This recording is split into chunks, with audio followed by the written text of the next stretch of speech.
Today's podcast is sponsored by Fire Facilities Incorporated, expert engineers, designers, and manufacturers of steel training towers, burn rooms, and mobile units that are all made in the USA.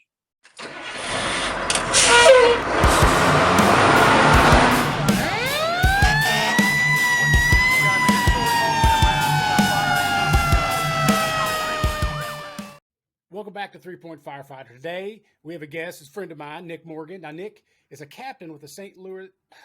Shit, fuck that up. I'm going to have to cut that right off the bat.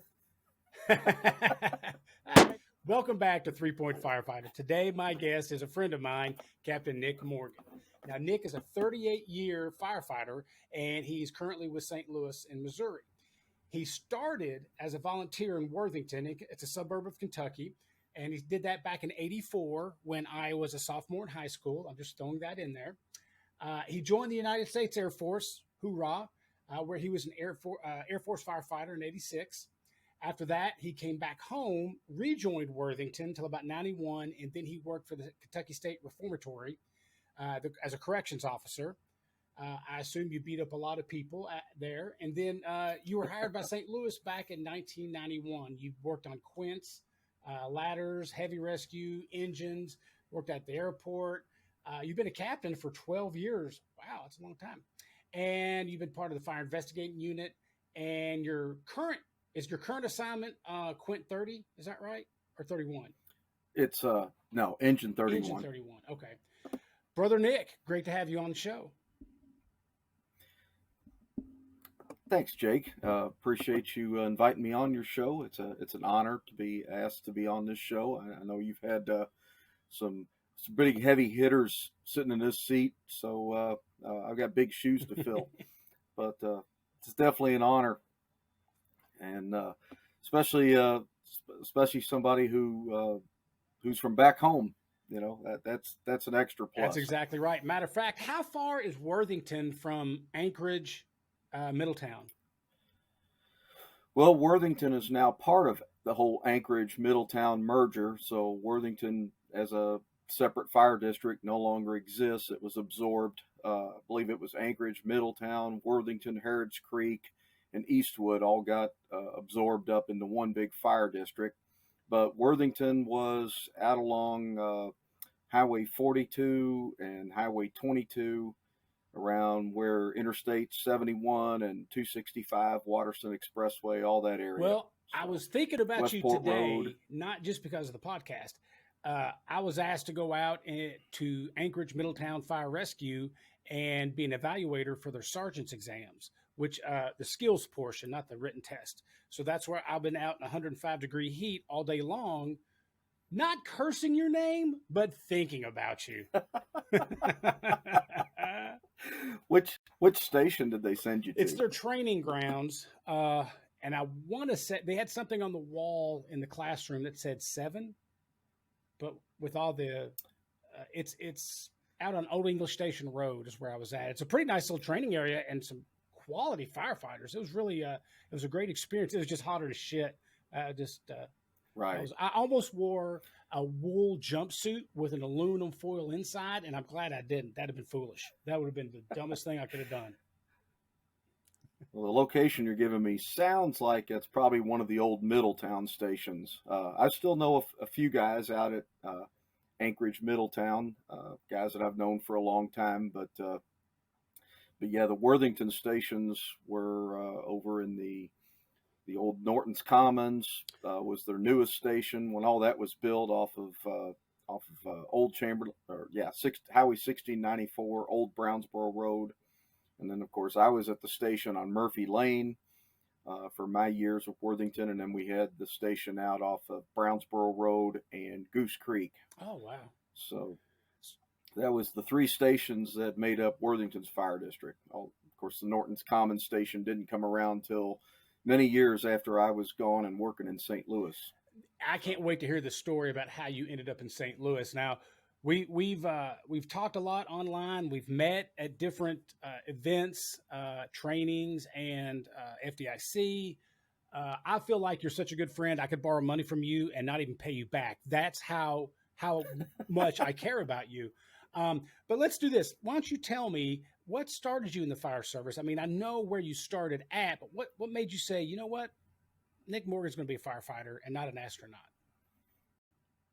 No, that's a great question, and it's I think it had a lot to do. You know, my dad was a police officer. He was an old Louisville police Oh, I'm officer, sorry, I didn't know. and That's on me. I'm so sorry. no.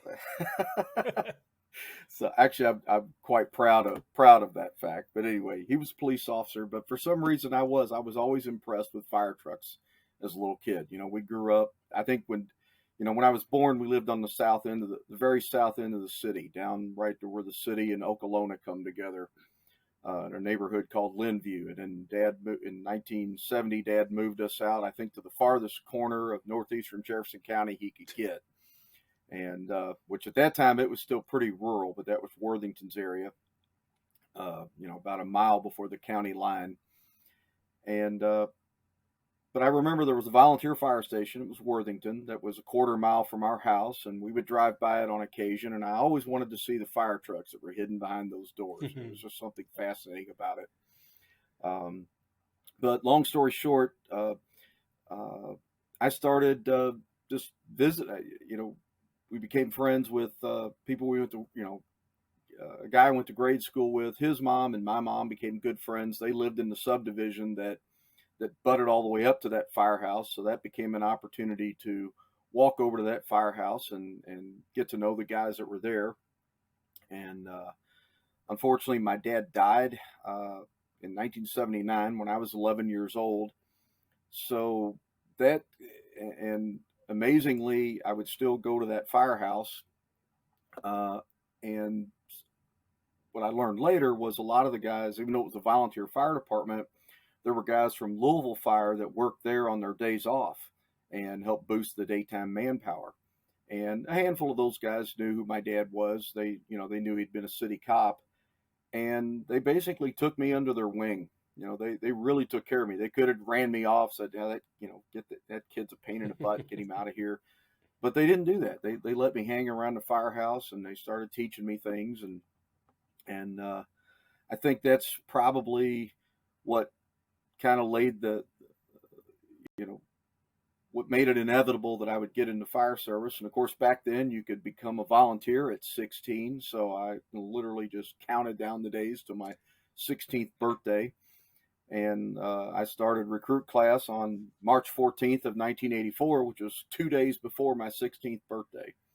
And so for me, that was like the first stage of a dream come true, joining the volunteer fire department out at Worthington. And at that time, I still wasn't sure whether or not I wanted to do it as a career. I still had some interest in law enforcement, and believe it or not, I had a real fascination with meteorology and weather forecasting, and thought that would be possibly an interesting career path too. So I wasn't really sure, but I knew from the very start of being a volunteer firefighter that I was absolutely in love with it. The fire service was going to play some role in my life from there on out.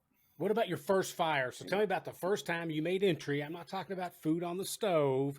I'm not talking about a car fire, mulch fire. I'm talking about you had to change a couple bottles, and had to go back in. Tell me about the first one. Now, what did that do to you? The very first actual working fire that I went on was a garden apartment building, not very far from the Murphy Lane station where I was assigned. And I remember I was just thrilled. I was in the jump seat, and I knew I had the nozzle position. And so I was very anxious too. And we pulled up, and there was a fair amount of smoke visible, but no visible fire. And we stretched the 1 3/4 line out, stretched it into one of the apartments. I believe it was up on the second floor. And there was a kind of a medium smoke condition in the apartment, but no visible fire. And of course, that was a new experience. And we're looking around all the apartments, looking around through the apartment, trying to figure out where this fire is. And I remember we stretched into the kitchen of the apartment, and we saw flames behind the refrigerator, slid the refrigerator out. It's like, oh, there it is. And there was fire coming out from the wall socket behind this refrigerator. And so I quickly hit it, extinguished it. Then we started punching a hole in the wall and realized there was fire burning back in this wall. And long story short, we had fire burning in this party wall, which is a double studded wall that was among all 4 apartments up on that second floor. So it turned into a pretty significant fire of ripping out drywall all through this whole second floor apartment. And we were able to stop it, but that was my first chase it down and get it fire. It was definitely a different experience. So did that seal the deal for you? Or are you like, okay, this is definitely all I'm going to do for the rest of my life? Well, I definitely knew I wanted to remain a firefighter. I was exhausted and yet thrilled at the same time. But you weren't set on that, career firefighter yet, right? Is that why you joined the Air Force? Yes. And I assume the Marines didn't take you because you had a high school diploma. If you're a Marine and you're listening to this, have some guy from the Air Force explain that joke. It's hilarious, I promise you.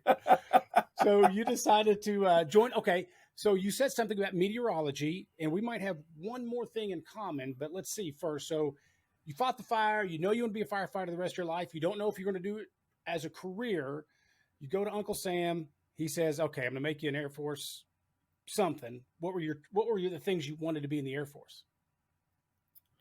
My top 3 job picks in the Air Force were firefighter, law enforcement, and weather forecaster. Those were the things that I thought I would enjoy the most. So, like I was alluding to earlier, mine was forecaster as well. And so I had 4 choices, and they would give me one of those 4 guaranteed if I joined. So the last thing was firefighter. I didn't want to be a firefighter, but backdraft was out. The recruiters were wanting to go to lunch. They're hurrying me through. But I wanted to be a weather forecaster, a meteorologist, because you had top secret clearance and you got to brief the pilots and do all the cool shit like that. And of course, they didn't make me that. They were probably smart not to make me that. But one more thing we have in common. Yeah.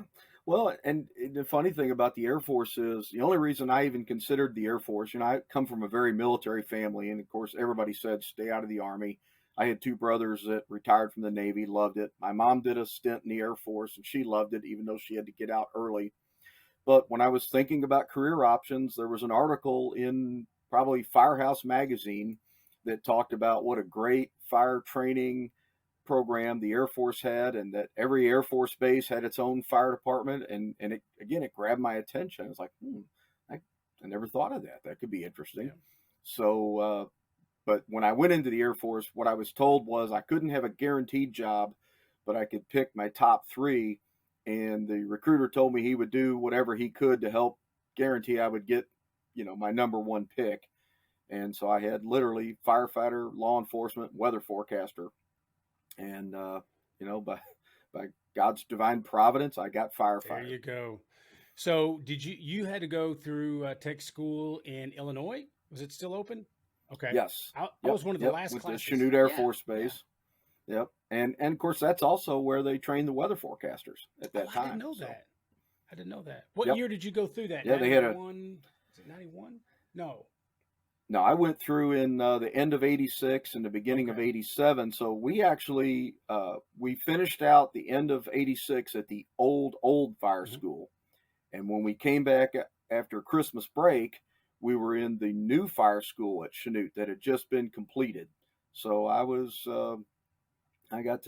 part of the first groups that got to enjoy the new fire school that we had at Chanute. And because, of course, we were there during the winter time, and we got to march back and forth to school when it was the old school.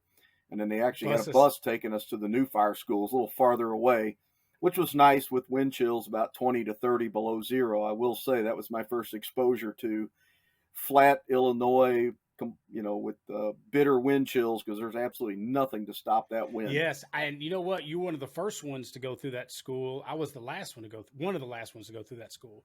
They were shutting the base down. There was hardly anything open, and everybody hated the firefighters because we got bused to and fro.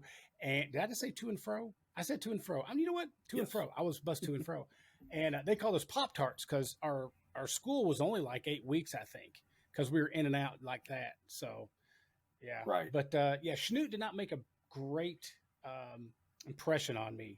Again, they were closing it down. I got in trouble.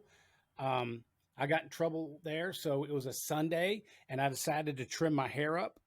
And I trimmed all the way up and totally fucked my hair up. it was bald basically. So I had my roommate go because I couldn't go to a barbershop. It was Sunday, so he went to the PX and bought me some fancy razors or trimmers, where I continued to fuck it up even more. So at the end, I had it looked just like one of the haircuts you would see in what was it? They kept calling me something from Phil. It's an Indian movie with Kevin Costner. Anyway, I looked like one of the bad guys because my hair was the way it stuck up. So I finally had just to eat it. I was like, well, I got to go to school like this. I went to school, didn't get in trouble there. They said, listen, because I stuck out when you stood in line, you could see I'm 6'1", plus I had this horrible haircut. They said, listen, you're going to go at lunch. You're going to get a day one shave. So I had with these big ears, I had to get a day one shave again. But while I'm in there waiting for it, there's this guy getting his haircut, and he's got the cloth over him, and he just keeps staring me down. And he keeps looking at me. And I'm getting real nervous. But when he's done with his haircut, they take the sheet off of him, and he's a lieutenant colonel. And he was not happy with my own haircut. So he ended up getting a hold of who he had to get a hold of to make sure that I was in trouble, and I was in trouble. And never did that again. That's what I remember of Chanute, right? Getting bussed around and giving myself a horrible haircut. Gosh, damn. No, I tell you, I had great memories at Chanute. I mean, that was, to this day, I believe it's the coldest winter I've ever been through, especially because of those, the wind chills. But, our fire school class, we had a lot of fun. And there was two guys that I hung out with regularly. We were kind of like three musketeers. And one of them is still a close friend to this day. We've just had a great friendship ever since then, even though we were sent to pretty much opposite parts of the country once we got out of fire school.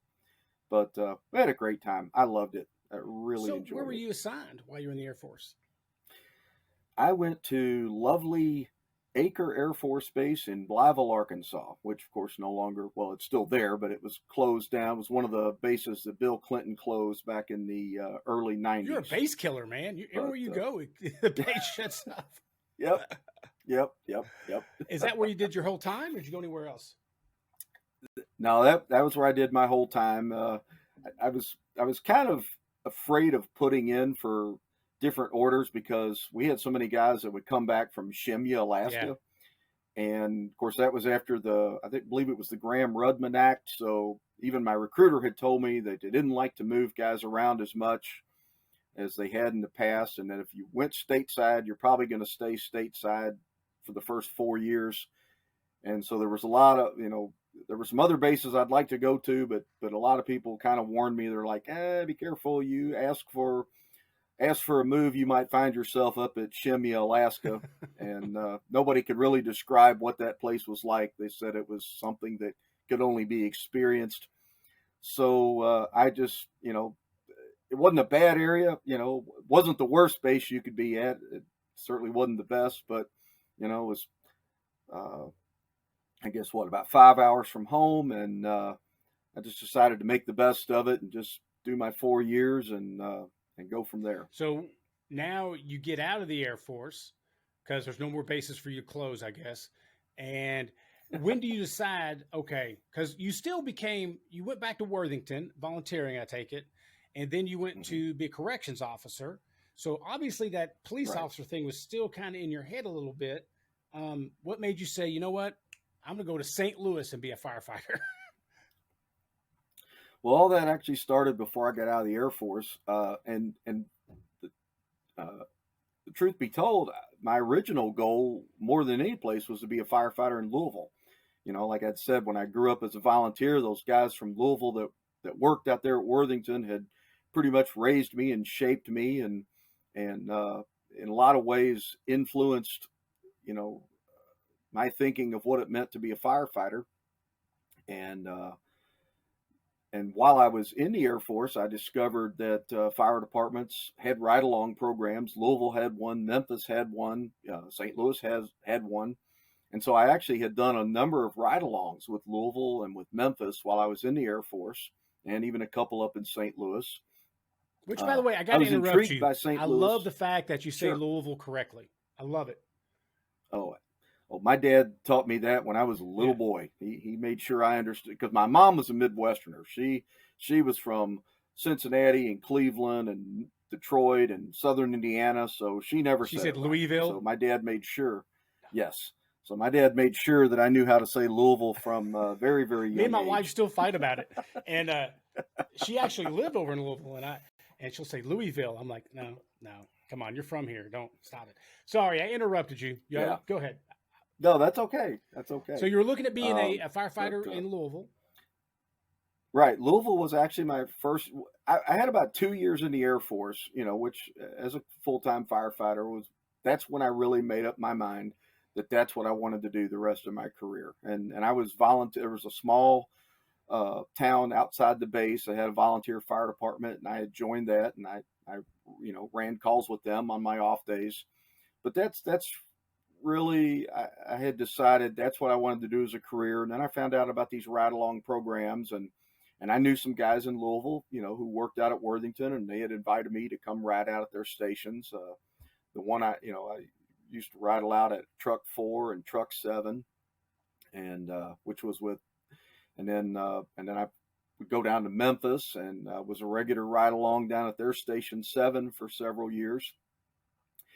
And that's where I was. Not only did I decide I wanted to be a career firefighter, but I knew I wanted to be in a larger city. I wanted to be where the action was. I was intrigued by St. Louis Fire Department because under Chief Neil Svitanex in 1987, they came out with the total Quint concept. Right. And of course, that was all over the cover and all over the Firehouse magazine, and it was national news. And I had gone up to St. Louis. We used to go up there with friends just to go up to Six Flags, and we had stopped by one of their firehouses one day, and I had a chance to see one of the Quints and talk to some of the guys. And then I had a couple opportunities to go up and ride along. Me and another Air Force buddy went up and spent a shift riding on Rescue Squad 2, and we're just treated great, had a great time. But I was really intrigued with the Quint concept. But other than that, I was like, yeah, St. Louis, I don't know anybody there. There's nothing about it that's familiar. In my mind, it was the least likely place I would end up. But it just so happened that Lexington, Louisville, Memphis, and St. Louis were all testing within months of each other. And of course, they were St. Louis was, obviously was only 3 hours from the base. The base was an hour north of Memphis, right off of Highway 55. And so I started running around taking tests everywhere. I took the written test in Lexington, but I couldn't get off to come back and take the agility test, or we might have been working together. See? I took the Louisville test, took the Memphis test, took the St. Louis test, was successful in passing all the tests. I actually had a higher score in St. Louis than I did in Louisville, which kind of shocked me. But, it's just the way things work out. And then, oddly enough, when it got a little dicey there at the end because, as you know, we started the buildup for Operation Desert Shield and Desert Storm, late into 1990, because my original date of separation was October of 90. I was literally the last week in out processing, and I get a call from my first sergeant saying, "Don't send nothing home. You're not going anywhere." And which was not good news to me because I was looking forward to getting out, and I had I was sitting on all these eligibility lists, and so I was ready to I'd had a good run in the Air Force, but I was ready to pursue my next career, and that was pretty disheartening. And then I kind of sat on the bubble for the next few months, wondering whether I was going to get shipped out with the rest of the guys to Riyadh, Saudi Arabia. The only reason I hadn't been on the first deployment was because I was so close to my original discharge date that I'd been taken off the primary deployment team. Well, once all those dates were frozen, President Bush put us into the stop loss program. All bets were off. Now I was subject to possible deployment, and that was a struggle because I was like, no, I really did not want, at that point, I did not want the Air Force to ruin my firefighter dreams. So and yet you can't exactly tell Uncle Sam what to do when there's a war brewing on the other side of the planet. So that was a difficult time. That was a struggle. And but long story short, I had a youngest brother who died in December of 1990 after battling drugs and alcohol. I had another younger brother who was on his second enlistment in the Navy, and his job description was putting him into the combat zone. So the military had a thing to where, since my mom only had 2 sons left, my term was over, my other brother had just re-enlisted, they had an option for me to get out on a hardship discharge. So I went ahead and took that, and I got out I put in for it, and I was granted that in February of 91. And I literally got out about 1 week before the activities in Iraq and Kuwait ceased. So oh, wow. I didn't have to go over there and was out of my base, like I say, in February. And of course, that was an awkward time because on the one hand, I was grateful, and yet on the other hand, it was awkward because I knew a lot of my buddies that I had worked with were down there in Saudi Arabia ducking the Scud missiles every night. Of course, I talked to a number of them after they came back. They all told me the same thing. Hey, don't feel bad. You didn't miss nothing. It was hot, miserable, wearing the chem warfare suits, ducking Scuds every night. They said it was absolutely sucked. Be glad you missed it. So, but so anyway, and when I had come home, just so happened New Albany was testing. Shut up. I could have been working with you again. Yeah. Yep. So I took the test in New Albany and did fairly well on it. Had an interview, and the interview sounded very promising. Do you remember who you one of the Louisville interviewed with? I wish I could remember his name. He was an older chief officer, very nice man, but I can't for the life of me think of his name. But there was a Louisville firefighter, who I knew very well, who lived in New Albany, who knew a lot of people over there, and he'd even told me, yeah, I'll throw your name in there. And when I didn't hear anything for a while, I asked him, like, hey, have you heard anything? And he goes, yeah, they got a hiring freeze. He's like, so don't know what's going to happen. And, so anyway, I was like, well, great. And then shortly after that, I found out that Louisville had hired a class off of the list I was on. And originally I was told that I would have a real good shot of being interviewed for the next class. And then I was told, well, we're not going to do that. We're not going to run another class off this list. We're going to go ahead and kill this list, and you'll have to retest next year, which was very devastating. They got a hard fucking test. Yes, they do. It was definitely the hardest of all of them. Absolutely. No doubt about it. And I was just proud that I passed it. What was your time? Do you remember your time on the agility? I think it was like 9:20, which wasn't a bad time, but it wasn't a real competitive time. It probably didn't help that I'd had a bad cold for a couple days before that. So, but I think a lot of it too was about halfway into that test, I realized I needed to have done a better job of prepping. Prepping. Well, no, I'd done a ton of prepping. I think I just blew out all my. Go. All right, not sure what happened. No, you were talking about hook and ladder, and then the screen just froze, and it was a good looking screen. It was all you. It was beautiful. Don't get me wrong, but it just froze up. Oh man!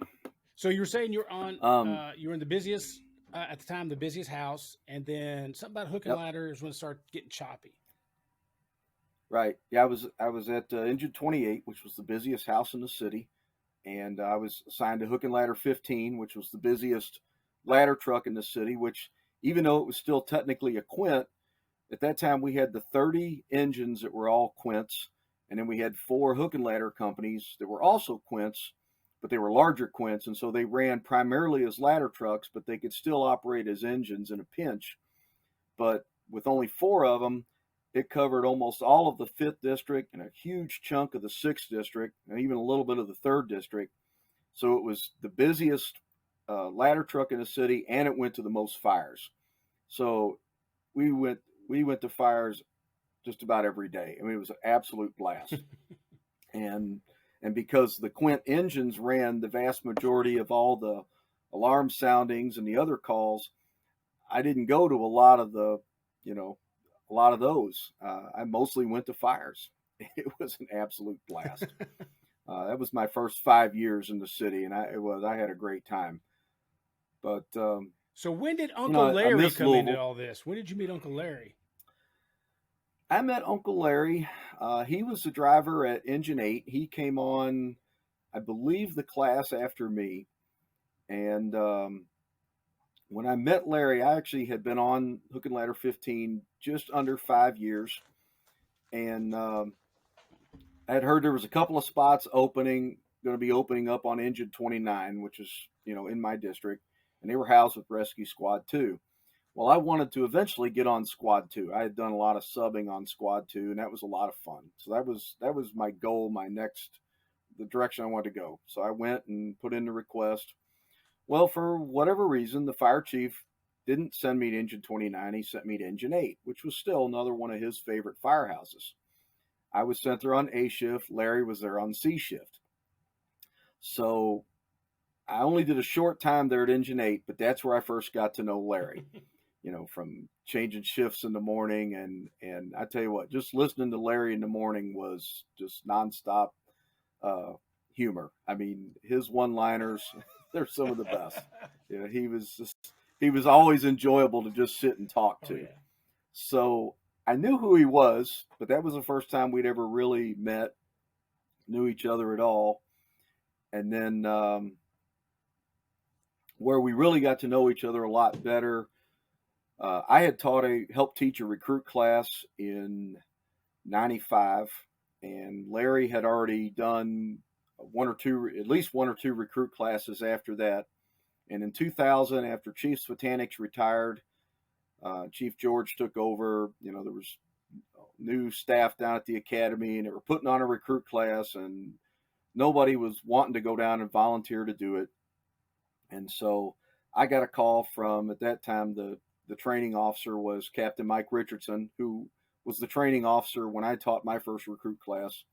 And he wanted people down there who he knew could do a good job and, could make it work in spite of the fact that there was definitely some friction as we were going through the change of the guard down there. So he stopped just short of dragging me down there, kicking and screaming, to help teach this recruit class, because at the same time this was going on, a promotion test hang sheet had just come out, and we had already gone through one testing nightmare where the scoring got contested and the test got thrown out. So I was pretty angry about that. I had finally gotten my spot at Squad 2, and I was really enjoying that, and I really wasn't wanting to go down to the academy and teach a class at that point. But they were needing instructors that had done classes before. Mike was wanting people that he could trust. So he had talked Larry into it, and he talked me into it. And I went down to teach the recruit class. And, of course, there were several other instructors, but Larry and I were the only two that had done it before. So he kind of made us the lead by default as far as running things. And so that was when I got to experience for the first time Uncle Larry's Playhouse. Now, it was still in its earlier stages. It wasn't as well refined as it was later. But I can't tell you how many mornings, because in the early weeks of the academy, you try to keep a very straight face and a kind of a somewhat of a tough demeanor with the recruits, and, not get too close to them for, at least till it looks like they're going to actually make it. There were days I had to literally walk out of the main room in the training, in the tower, and into the next room just to bust out laughing because of the things, the one-liners and the comments that Larry was coming up with. So, so Larry and I started talking, and we found out that even though our styles were very different, we realized we had the same goals and ideals when it came to training recruits. He had been in the Navy, I'd been in the Air Force, so we had that military background, but we also both realized that we weren't just down there just to see who we could beat up on and get away with it. You know, it wasn't just to be a bully, and we both had a real passion to teach and to train these recruits. We both took what we did very seriously, very personally. Neither one of us were very thrilled to be dragged down there at the same time a promotion test was going on, because we both knew that really stacked the deck against us. But we just chose to make the best of it. How did that stack the deck against you? Well, to pass our promotional tests, and especially this, there was already a lot of controversy over this particular testing company, and that's a whole nother story for another day. But it's a pretty good stack of books and materials that we were going to have to study through to even get, you know, a decent score on this test. And when you're down there doing the academy, you've got very little time to study. I mean, it is a very busy day. You're down there with the recruits most of the day. You know, you're there with them early in the morning, you know, 6:30, 7 in the morning. A lot of times you don't get out of there till 5:15, and, you know, 5:30 in the evening. And then you go home and try to cram in, study in, and plus trying to plan out the next day and what we're going to do with the recruits, and trying to go through all the material to be on top of it for them. And then, of course, at that same time, around that same time, I had started dating my, fiance, soon to be wife. So, of course, she's wanting me to spend time with her, and I'm trying to spend time with her, do the recruits, and study. And it's difficult to pull off, because to really do well in any of our promotional tests, you have to pretty much carve out for anywhere from 4 to 6 months, 6 to 8 hours a day to study. I mean, it's a very competitive process. It's not an easy process. And I'd already been through it once, and this was a different test company, totally different test structure, probably about twice the number of books we had to go through, and just a lot of work. And to do that and to give the recruits the training and the attention they needed, it was just impossible to to put the amount of effort and time into it that I knew I needed to get a really competitive score. And Larry and I both passed the test. We both got okay scores, but they weren't competitive scores. They were way down the list. And the fire chief at the time didn't like the testing company, didn't like that style of test, didn't want to make any promotions. He was under a lot of pressure to make promotions. So I think he promoted about the top 25 or 30 people on the list, and then had the list killed. So that meant Larry and I both were dying on that list. Jeez. For what rank was that? Were you? That was for captain. St. Louis doesn't have any rank between firefighter and captain. We don't have a driver's position. We don't have lieutenants. So it's a big jump from firefighter to captain. It's a huge pay raise. But unfortunately, if a guy doesn't get that spot, there's no place else for them to go as far as rank. So you didn't make it on that list. Did you make it on the next one? Well, I didn't make it on the next one because, again, we had another scandal. We had studied very, very hard for that test. Me and a couple other guys on the squad, we were studying very hard. And the day after we had taken the test, it was revealed to the news stations and everything that there had been some kind of a cheating scandal involving certain groups of people who were taking the test, both union and non-union members. And so that immediately compromised the test. The city threw the test out, refused to grade it, said that was done, and we would have to start all over again. Gosh, what a struggle. Yes. Those were the parts of joining the St. Louis Fire Department that I obviously couldn't have known about in advance. Had I known that there was so much trauma and difficulty in the promotional system, I might have rethought it. I love the St. Louis Fire Department, but man, do we know how to be our own worst enemy about things Oh, like that. you know what? I can totally empathize with you on that one, 100%. Not at all to the level you have to deal with, but I do understand about sometimes the membership can get in the way of itself. Yeah. So Yep. let me wrap up with this. One of the things that impresses me, one of the things I truly love about you is I doubt I could tell the difference between who you are now and who you were 38 years ago. You're still just as passionate about the fire service. Again, I've met you in classes, I've met you at conferences, and you were just last week with Corley Moore, weren't you? And now, Mm-hmm. okay, gun to your head, which is the best podcast, Corley's or mine? Let me answer for you. It's Corley's. I love Corley Moore's podcast. I just want to make you a little uncomfortable. Well, that's all. So my point in all this is that you keep on trucking. You know, some people get to a certain part in their career where they try to coast. That's not you. And you're always sending me articles, great articles, by the way. I mean, you're just as passionate. I can't imagine what a young Nick Morgan must have been like. If you've gotten increasingly passionate, I can understand, but man, you love the service. Well, the young Nick Morgan at least had his physical stature could keep up with his passion. That's the only problem with old Nick Morgan. No. Old Nick Morgan's body won't do what young Nick Morgan's body could do. But yeah, young Nick Morgan got lovingly told on more than one occasion, "Slow down, kid. You're going to get yourself killed."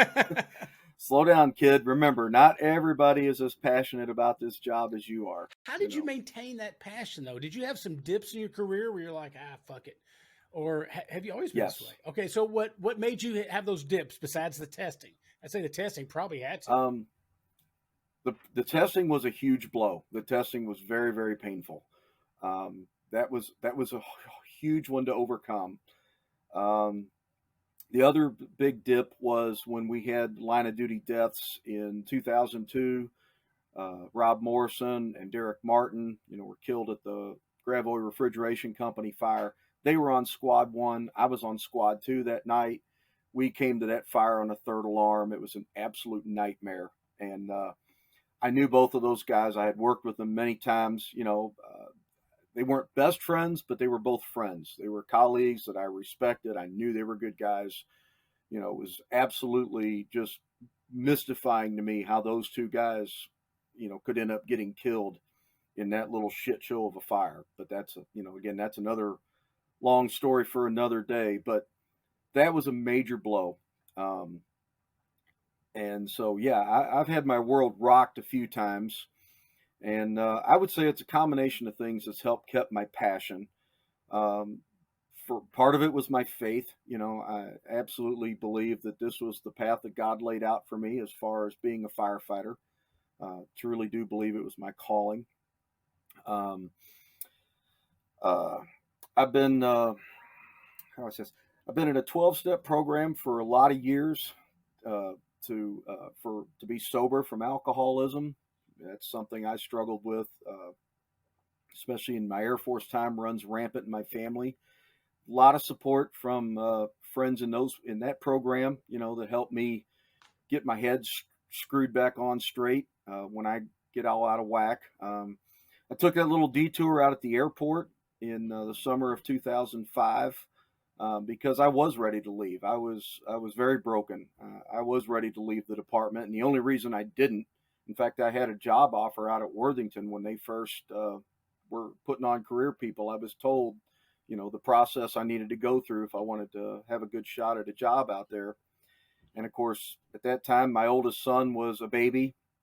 My wife wasn't too hot she's from St. Louis, so she wasn't too hot on the idea of moving to Louisville. And she pretty much told me, well, you can do that if you want, but I'm not going with you. And being the child of divorce myself, I'm like, yeah, okay, I can't do that to my kid. I just cannot do that. So I made the decision to stay put. I had a lot of supports in place. I had a lot of people that just helped me through that period.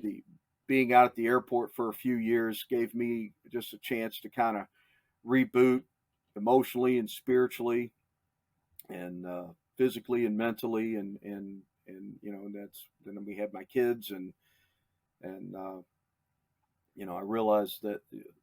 So it was just a lot of things like that all kind of came together, and I started attending.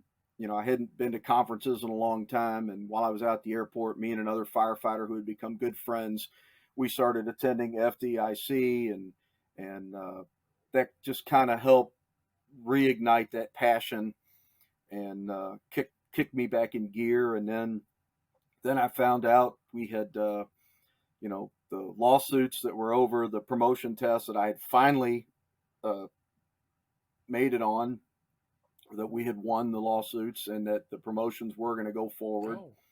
And so the current fire chief, once he took over, once the previous chief had retired, he started making promotions. So I was still a little ways down the list, but I knew it was a pretty good shot he was going to get to me. And that was my ticket back into the city. And that allowed me to kind of start over in some new ways, to kind of pick up where I left over, but also kind of start over doing something new. And then I'm fortunate that my kids, my oldest, who's about to turn 20, is following in my footsteps. He's very passionate about the fire service. Nice. So sometimes just having him around has been a good reminder when I get focused in on all the negative and I only see what's wrong and this is screwed up and blah, blah, blah. He kind of helps me with his passion remember what it is I love so much about the fire service and the role that the fire service has played in my life. And then that, along with just I got my instructor certification while I was at the while I was at the airport. That allowed me to start teaching more than just our academy. I started teaching out the county academy. I did some classroom teaching for a retired county fire chief that ran his own company for a while. And I found that I really did enjoy teaching. I really enjoyed making that difference. And so other opportunities have opened up, and it's just a lot of little stuff like that, and then just and then whether it's going to FDIC or this year going to the conference at the lake, which first time I'd been, when I'm feeling dragged down, there's nothing like getting around a bunch of brothers in the fire service that are passionate, that lights me back up. Absolutely. So, absolutely. That's the key. That's a huge part of it. So for me, that's like what fills my tank is new recruit class, when I get to teach that, and then teaching or going to conferences.